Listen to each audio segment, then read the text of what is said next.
그 다음에 이 문제에서 12강으로 가봅시다. 103페이지. 자, 윗글에 대한 설명으로 적절한 것. 자, 설명이란 단어 유형이 완전히 굳혀진 거죠. 그래서 설명이란 단어가 나오면은 형식적인 특징이에요. 글의 구조라든지 내용, 전개, 방식 등을 물어본다. 그럼 우리는 이런 걸 물어보면 이제 전체 내용 떠올리기라는 전략을 사용을 하면 접근을 할 수가 있습니다. 그렇죠? 그래서 첫 번째 문단의 내용이 뭐고, 두 번째가 뭐고, 세 번째가 뭐고, 이런 식으로 정리를 하면서 이제 가보자라는 거. 자, 그 다음에 2번 문항으로 한번 가보면, 자, 윗글을 바탕으로 보기를 이해한 내용으로 적절한 게 무엇이냐라고 이야기했어요. 자, 그래서 윗글을 바탕으로라는 것은 얘는 근거고, 자, 보기를 이해하니까 우리가 보기의 내용을 파악을 해야 되겠죠. 자, 이러면서 내용을 파악하면서 결국에는 보기의 내용을 설명하고 있는, 그거를 설명할 수 있는 근거가 윗글에 존재하는구나 라고 해서 어느 문단과 관련이 되어 있는 거지?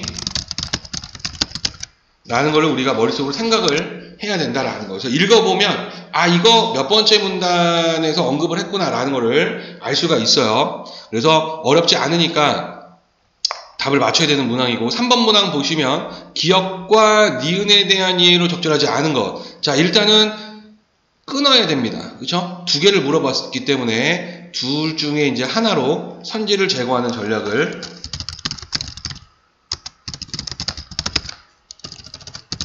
우리가 사용을 해야 된다. 그리고 기호로 나와 있죠. 얘네들이 기호로 제시가 되어 있기 때문에 기호가 제시되면 지문 안에 밑줄이 그어져 있을 거예요. 근데 그 밑줄만 읽어서는 우리가 판단을 할 수가 없어요. 어떤 내용인지. 그래서 우리는 관련 정보 찾기라는 전략을 사용을 해야 됩니다. 자, 그래서 밑줄을 설명하고 있는 부분이 있어요. 문장이라든지 문단이라든지 이런 부분 우리가 찾아야 된다. 그리고 빨리 위치 파악을 해야 되겠죠. 기억하고 니은에. 자, 기억하고 니은의 위치를 보니까 세 번째 문단에 첫째 줄에 나와 있습니다. 이 3문단에. 자, 그래서 이렇게 표시를 해놔야 돼요. 이제 수선이라는 것과 사위라는 것에 대해서 설명을 할 거다. 자, 일단은 두 개, 그리고 반정이 있었다라는 걸 봤을 때, 수선은 이라고 나오죠. 여기에 이렇게 보면. 그래서, 세 번째 문단에서 수선이 등장을 하는구나. 그럼 사위가 세 번째 문단에 있을 수도 있고, 네 번째 문단에 있을 수도 있어요. 근데 지금 보니까, 슬쩍 보니까 이렇게 사위가 네 번째 문단에 있습니다. 그래서 근거가 보이네요. 3문단과 4문단에서 각각 설명을 하고 있구나. 그러면 얘도 우리가 판단을 해볼 수가, 답을 찾을 수 있어요. 그래서 세 번째 문단의 첫째 줄에 나와 있기 때문에 근거가 3문단에서 보일 것이다. 그리고 그 뒤에 있는 4문단에서도 니은의 그 위치를 우리가 확인을 했죠. 자, 그 다음에 4번 문항 보시면, 자, 윗글을 바탕으로 보기를 이해한 내용으로 적절하지 않은 것. 똑같은 문항이 또 하나 나왔어요. 역시 얘가 윗글이 근거가 될 거고, 보기를 이해한 우리가 보기의 내용을 파악할 거예요. 자, 그러면 보기를 딱 읽어보는 순간, 읽으면서 우리가 이거 윗글에 어느 부분하고 연결이 되는구나 라는 것을 알 수가 있습니다. 그래서 얘가 어느 문단과 관련이 있는 거지 라는 거를 우리가 찾아내야 된다. 그렇죠? 자, 이렇게 해서 뒤에 문제가 또 있네요. 무서운 사람들이야. 네. 자, 5번 보니까 유교 국가에서 즉위식, 네모쳐져 있는 거 밑줄하고 똑같아요. 설명으로 적절한 게 뭐냐라는 거. 자, 그래서 일단 유교 국가에서 즉위식을 찾아보니까 1문단의 첫째 줄에 나와 있어요. 그러면 얘는 근거가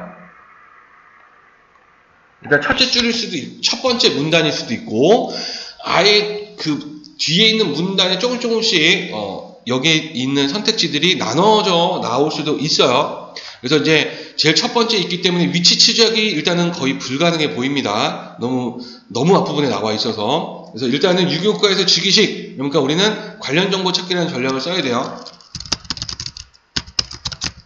찾기라는 전략을 써야 되고, 1번부터 5번 선택지가 키워드가 어디에 위치해 있는지를 판단을 해보자.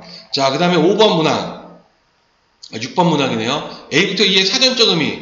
자, 지금 보면은 얘는 5개가 밑줄이 그어져 있는 거고, 그래서 읽으면서 풀어야 되는, 동시에 풀어야 되는 문항. 그래서 적용을 하는 거죠. 1번 선택지에서 여기서 포인트, 그렇죠? 넘겨줌이라는 의미, 요약함, 그 다음에 뭐 나타남, 다시 나타남, 다시 나타냄, 이런 포인트들을 우리가 지문에다가 치환을, 대치를 시킬 거예요. 문구어기 때문에 우리가 판단할 수가 있습니다. 그래서 읽으면서 문제를 풀어낼 수가 있으니 적용을 한번 해보자 하는 거죠. 그래서 지문의 내용을 한번 가보도록 하겠습니다. 첫 번째 문단부터 한번 보면, 자, 유교 국가에서의 즉위식은 천명을 양도받는 의뢰인 명시에 왕이 계승의 정당성을 확보하고 백성의 지지를 이끌어내는 국가 행사로 왕의 계승에 담긴 이상적 가치가 반영되었다. 자, 그래서 지금 보면은 성격을 설명하냐, 천명을 양도받는 의뢰다. 두 번째, 왕의 계승의 정당성을 확보한다. 세 번째, 백성의 지지를 이끌어낸다. 그 다음에 국가 행사다. 그리고 왕의 계승에 담긴 그 이상적 가치가 반영되어 있다라는 특징을 설명했습니다. 자, 유교 국가의 이상적인 왕위 계승 방식은 선양이라는 형태에 있다. 자, 그래서 지금 유교 국가에서의 이상적인 왕위 계승 방식은 바로 선양이다라는 거. 이게 핵심어네요. 그래서 작은 따옴표까지 해줬네, 그죠? 자, 이는 유교 정치의 이상량으로 불리는 요순 시대에 나타난 왕위 계승 방식으로 형제나 장자에게 왕위를 계승하는 혈연적 세습 방식이 아니라, 자, 이거는 혈연적 세습 방식이 아니라 자격을 갖춘 자에게 왕위를 양보하는 것을 의미했다. 선양에서 추구하는 왕의 자격은, 자, 이제 선양에서의 이제 왕의 자격을 이야기하죠. 왕의 자격은 덕과 공공성으로 지급된다. 자, 그래서 하나씩 설명하네요. 덕은 공손, 겸양, 효도 등 개인적인 덕성에 그치지 않고 백성의 화목과 나라의 안정 및 번영이라는 공적인 것으로 확대되어야 한다. 자, 그래서 이 덕이라는 것은 공손, 겸양, 효도 등에서 백성의 화목, 나라의 안정과 번영이라는 공적인 것으로 확대가 된다. 자, 그리고 궁극적으로는 민심과 민생의 안녕을 통해 하늘과 소통할 수 있는 통로가 된다는 점에서 왕권의 정당성을 부여해 줄 수 있었다. 자, 그래서 지금 보면은 민심과 민생의 안녕을 통해서 하늘과 소통할 수 있는 통로가 된다. 그래서 왕권의 정당성을 부여해 준다라는 거. 자, 그래서 지금 계속 선양에 대해서 이야기를 하는 거예요. 자, 국가는 왕의 개인적 소유물이 아니라 공적인 것이기 때문에 자격을 갖춘 자가 다스려야 하였고, 덕이 있는 사람이 왕위에 올라야 정당성이 부여된다고 보았던 것이다. 자, 그래서 이 국가라는 것은 공적인 것이다. 그렇기 때문에 자격을 갖춘 자가 다스려야 한다. 그리고 그래서 자격이 있는 자, 즉 덕이 있는 사람이 왕위에 올라야 정당성이 부여된다. 자, 덕을 갖춘 자가 왕위를 계승하는 것이 공공성에 기초한 정치를 할 수 있는 방법이었고, 자, 그것은 결국에 공공성에 기초한 정치다. 이를 위해 신의와 화목함이 갖춰진 사회를 만들 수 있다는 것이 선양에 담긴 생각이었다. 그래서 신의와 화목함이 있는 사회, 이거 사회를 만들 수 있다. 자, 이것이 바로 선양에 담긴 생각이다라고 얘기했습니다. 자, 그래서 첫 번째 문단에서는 유교 국가의 이제 즉위식, 그래서 가장 이상적인 형태는 선양이다. 그래서 선양이 핵심어다라는 것을 이야기했죠. 그래서 선양은 혈연적 세습이 아니라 자격을 갖춘 자, 그 자격은 바로 덕과 공공성이다라고 이야기를 했죠. 자, 이제 두 번째 문단으로 한번 가보도록 합시다. 많은 유교 국가에서 선양에 담긴 가치를 왕위 계승 방식에 담으려 하였고, 이는 조선에서도 마찬가지였다. 자, 조선이라는 국가의 틀을 제시한 인물인 정도전은, 이제 정도전이라는 분이 등장을 하네요. 자, 군주의 지위도 도덕성에 기초할 때만이 지속 가능하다고 주장하였다. 자, 그래서 이 군주의 지위, 바로 도덕성에 기초해야 된다. 조선은 혈통에 따라 적장자 승계를 우선시하였고, 실제로 선양이 이루어지지는 않았다. 자, 그래서 실제로 선양이 이루어지지는 않았습니다. 그렇죠? 그 혈통 계승을 했죠. 하지만 통치자의 도덕성을 중시하는 정치적 문화를 정착시키기 위해서 왕의 후계자는 단지 혈통의 계승자가 아니라 덕의 계승자가 되어야 했다. 그래서 그 혈통의 계승자만이 아니라 덕의 계승자가 되어야 한다. 자, 그 이유는 도덕성을 중시하는 정치적 문화를 정착시키기 위해서라는 거죠. 따라서 결론 도출합니다. 덕을 갖춘 자가 군주가 되어야 한다는 이상을 어떤 방식으로 제도할 것인가는 중대한 과제였다. 조선의 즉위식은 이제 즉위식에 대해서 설명을 하네요. 선왕의 명령이나 유언, 그리고 왕을 상징하는 도장인 대보를 받고 어자에 오르는 의식, 즉위사실을 온 나라에 고하는 교서를 반포하는 의식으로 구성되었는데, 즉위하는 상황에 따라 절차상의 세부적인 차이는 있었지만 기본적으로는 선양이 담고 있는 유교적인 가치관을 구하는 것을 목적으로 하였다. 자, 그래서 이제 즉위식에 대해 설명을 했지만 결국에 기본적으로 이 즉위식은 선양이 담고 있는 유교적인 가치관을 구현하는 것이 목적이었다. 즉 덕의 계승자여야 된다는 거예요. 도덕성. 그죠? 자, 그래서 두 번째 문단에서는 정도전이 바로 도덕성에 기초해야 된다라고 이야기를 했고, 그래서 실제로 선양은 이루어지지 않았지만 바로 선양의 그 담긴 생각인 바로 이 덕의 계승자가 되어야 한다라는 거. 그래서 즉위식에서도 기본적으로 선양이 담고 있는 유교적 가치를 구하는 걸 목적으로 했다라는 거. 자, 세 번째 문단. 조선의 왕위 계승 방식에는 수선, 사위, 반정이라는 것이 있었다. 자, 그래서 수선은 핵심어죠. 시험 문제 물어보는 선왕이 생전에 후계자에게 왕위를 물려주는 것이었다. 그래서 지금 이제 그 선왕이 생전에 후계자에게 왕위를 물려주는 것이다. 자, 혈통 내에서의 왕권 이동이었지만 통치자로서의 최고 자질인 덕을 기반으로 한 계승이라는 점이 강조되었고, 자, 그래서 지금 이제 혈통 내에서의 왕권 이동이긴 해요. 그렇지만 덕을 기반으로 한 계승이라는 점을 강조했다. 그래서 이전의 왕이 다음 왕에게 직접 왕위를 물려준다는 점에서 선양과 유사했다라는 거. 자, 수선일 때 계속 이제 수선이에요. 자, 즉위식의 절차는 선왕이 왕위에 물려준다는 명령을 내리는 것으로 시작되었다.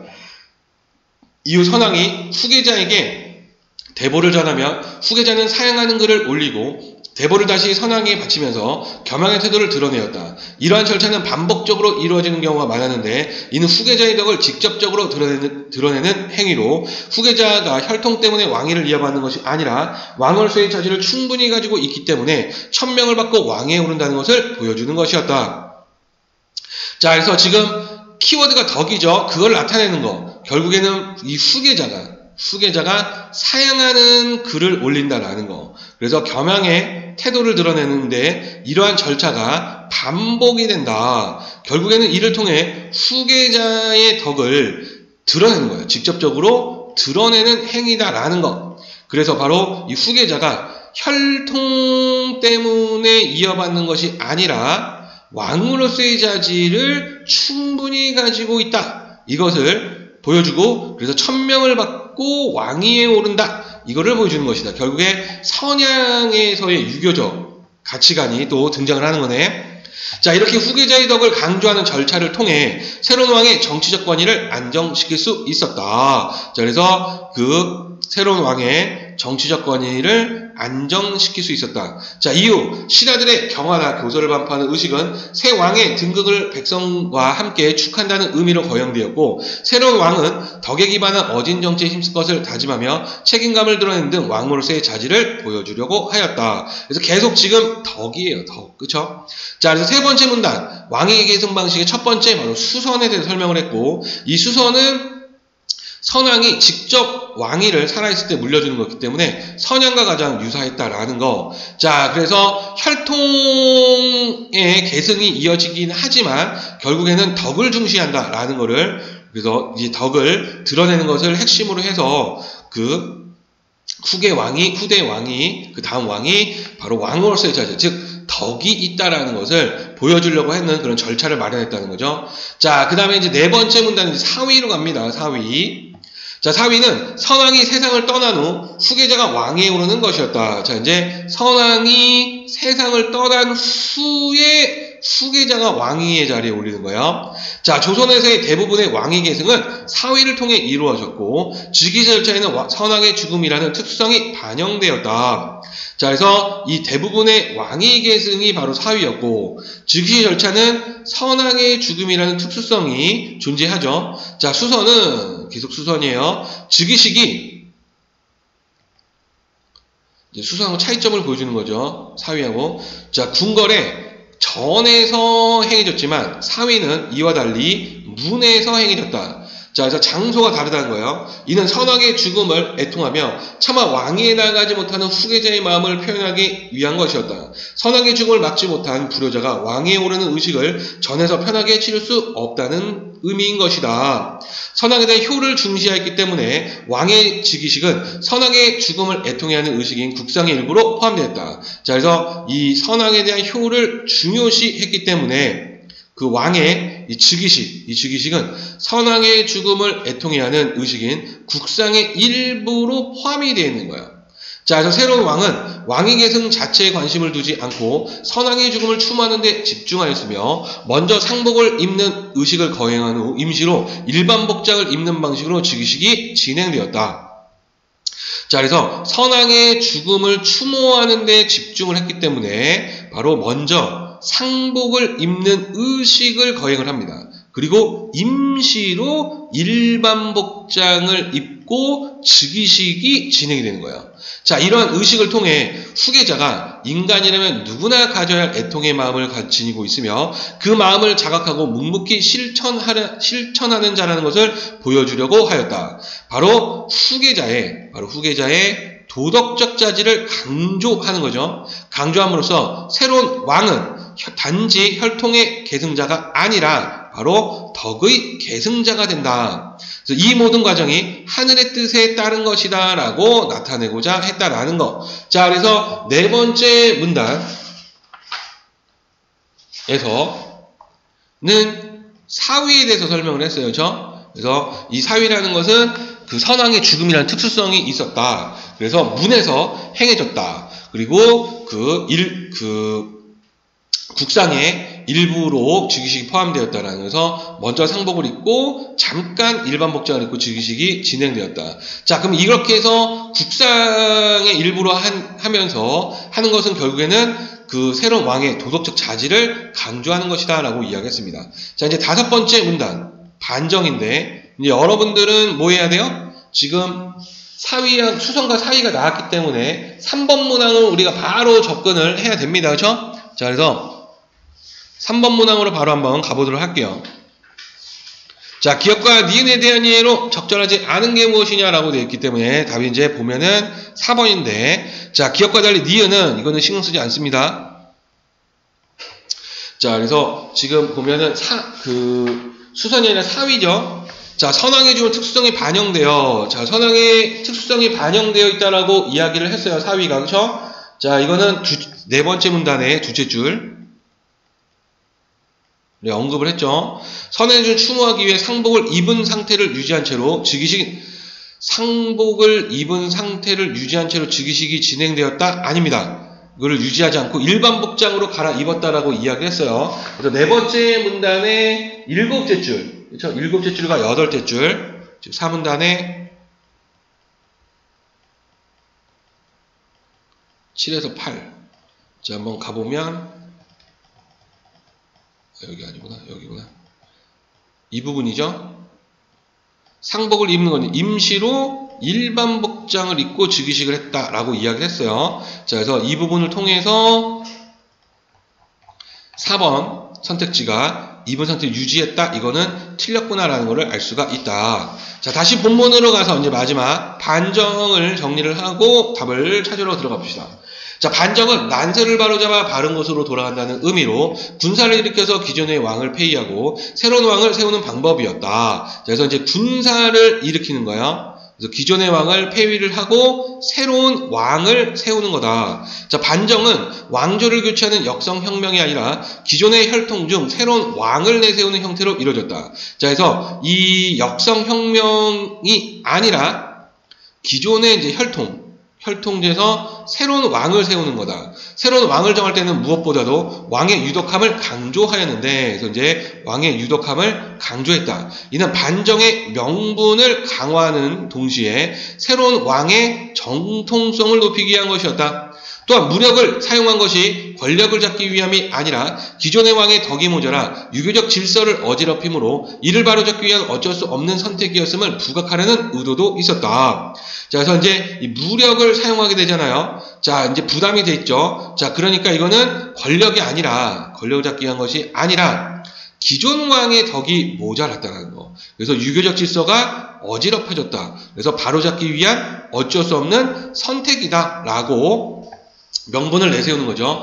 반정은 임금의 유언이나 명령 등을 통해 선왕의 의사를 드러내는 것이 불가능하였고, 그래서 이 선왕의 의사를 드러내는 건 불가능하다는 거죠. 왜? 폐위를 시켜버리니까. 실제로는 신하들에 의해 새로운 왕이 추대되었지만 유교 질서상 신하들이 왕을 세웠다고는 할 수가 없다. 그러니까 실제로는 신하들에 의해서 새로운 왕이 추대가 되는 거예요. 그런데 유교 질서상 신하들이 왕을 세웠다고 할 수가 없다라는 겁니다. 명분이 안 된다는 거지. 그래서 따라서 명분을 만들어야 됩니다. 왕실의 최고 어른인 대비의 승인을 받는 형식이 필요했다는 거예요. 자, 형식적인 절차이지만 이 대비가 바로 선왕의 부덕함을 표현하게 한다. 즉 덕이 모자란다. 유교질서 어지럽혔던 걸 표현하는 거예요. 그리고 신하들이 세운 왕을 허락하게 되면 정당성이 확보가 되는 겁니다.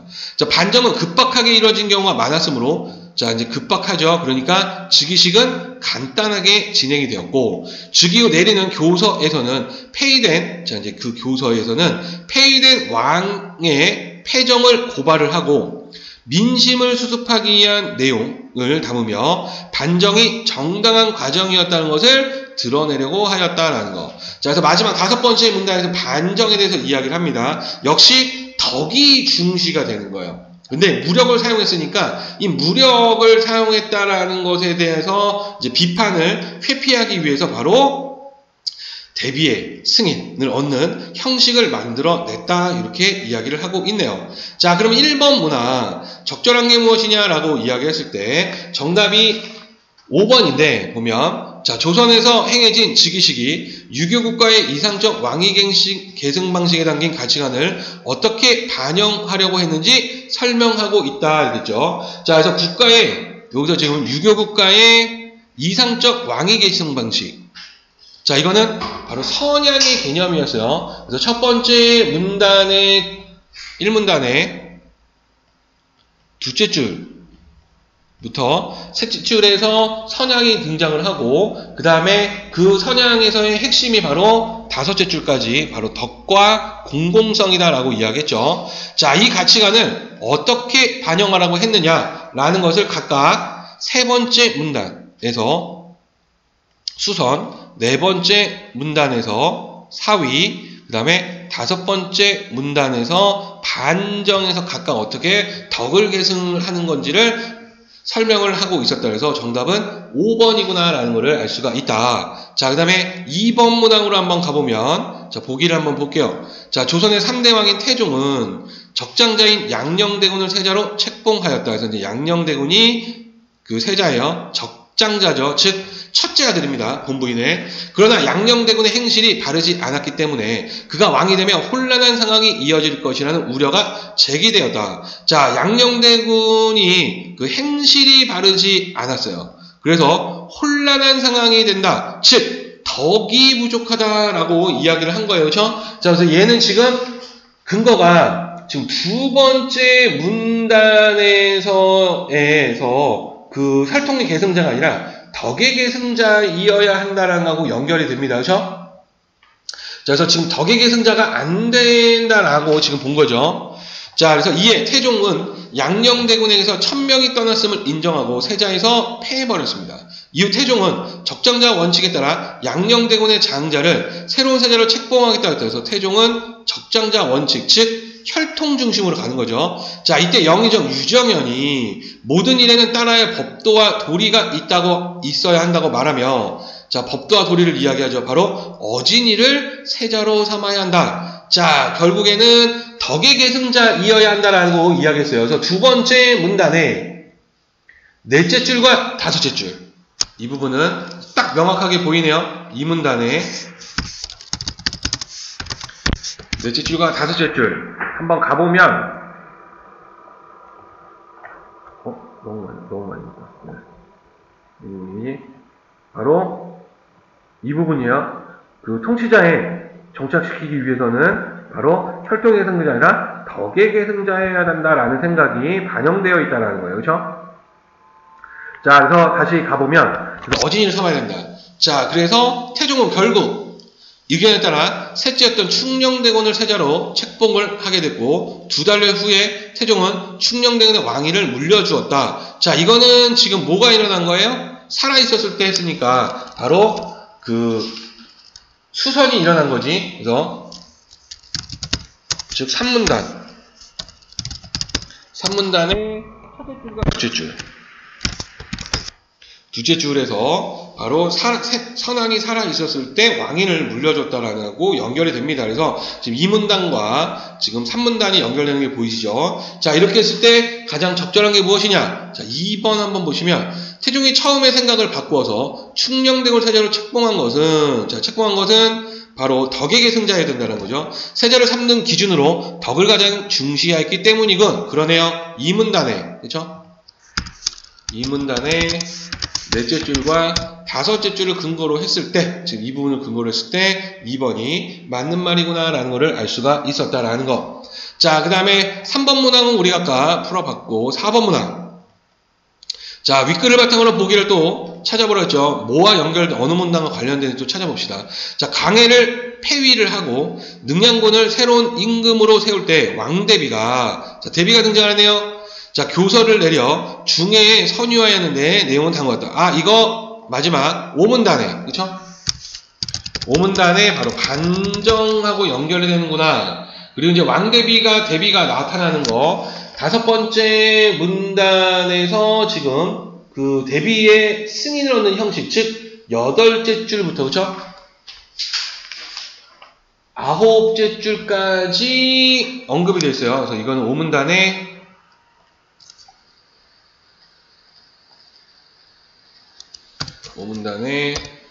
8째 줄과 9째 줄에서 지금 언급이 됩니다.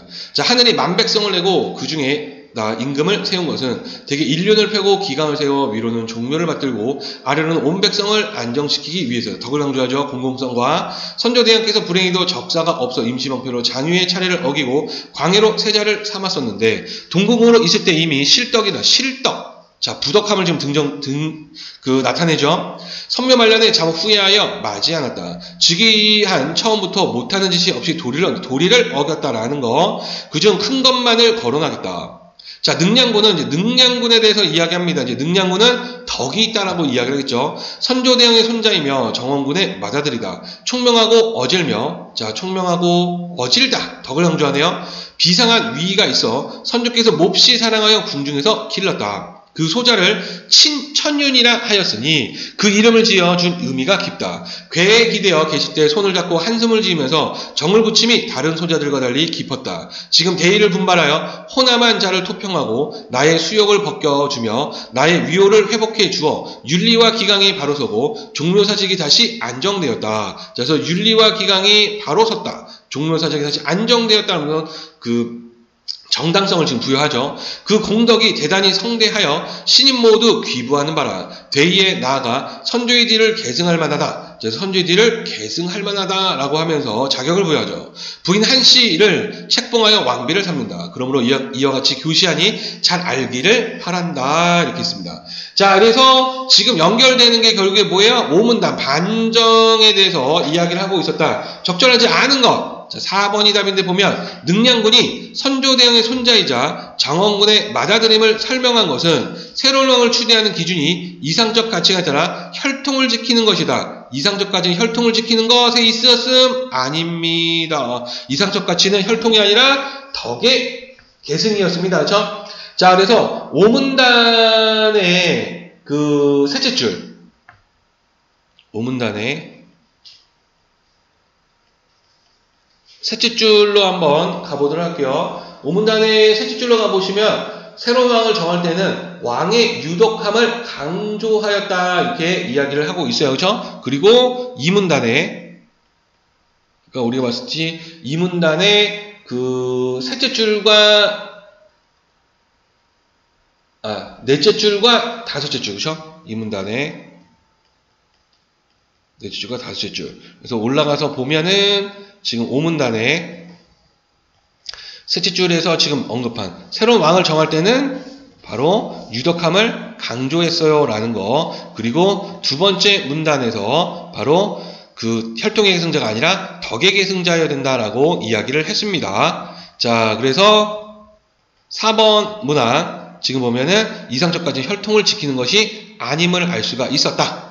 자, 그 다음에 5번 문항으로 가서 유교과 직위식에 대한 설명으로 적절한 게 무엇이냐라고 이야기를 했고, 정답은 3번인데 보면, 자, 덕을 가진 자가 왕위에 올라야 공공성에 기초한 정치가 이루어진다는 생각이 반영되었다. 이렇게 되어 있습니다. 이거는 첫 번째 문단에 언급했죠. 9째 줄과 10째 줄로 한번 가보면, 자, 1문단에서 바로 5, 6, 7, 8, 9 바로 지금 보면은 덕이 있는 자, 그쵸? 여기 9째 줄은 8째 줄인가 보다. 잠깐만. 3, 4, 5, 6, 7, 8부터 가야 되네. 자, 그래서 공적인 것이니까 자결과천가 다스리고 덕이 있는 사람이 왕이 올라 정당성이 부여가 된다라고 이야기를 했습니다. 그쵸? 자, 그래서 이 부분을 통해서 지금 유교과의 직위식, 바로 덕을 가진 자가 왕의 공공성이죠. 정치가 이루어질 수가 있습니다. 라고 이야기한 부분, 그쵸? 그래서 8에서 9가 아니라 8째 줄부터, 그쵸? 바꿔서 가보면 3번이 답이구나 라는 걸 알 수가 있고요. 자, 6번 문항 마지막. 정답은 3번인데 C 부분.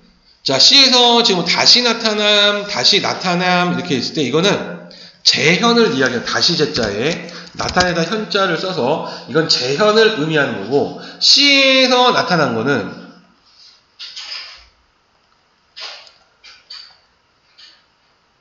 C 어디 갔냐?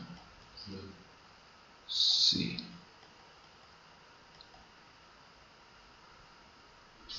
있다. 두 번째 마지막에 지금 보면 유교적인 가치관을 구현하는 거다라는 거잖아요. 자, 이거는 구현한다는 건 구체적으로 나타냄이라는 뜻이에요. 그렇죠? 재현이 아니네요. 다시 나타낸 것이 아니다라는 것을 알 수가 있었다. 그래서 6번에서 지금 보면은 다시 나타난 이 부분은 틀렸다. 자, 여기까지 질문 있으신 분 있나요? 없습니다.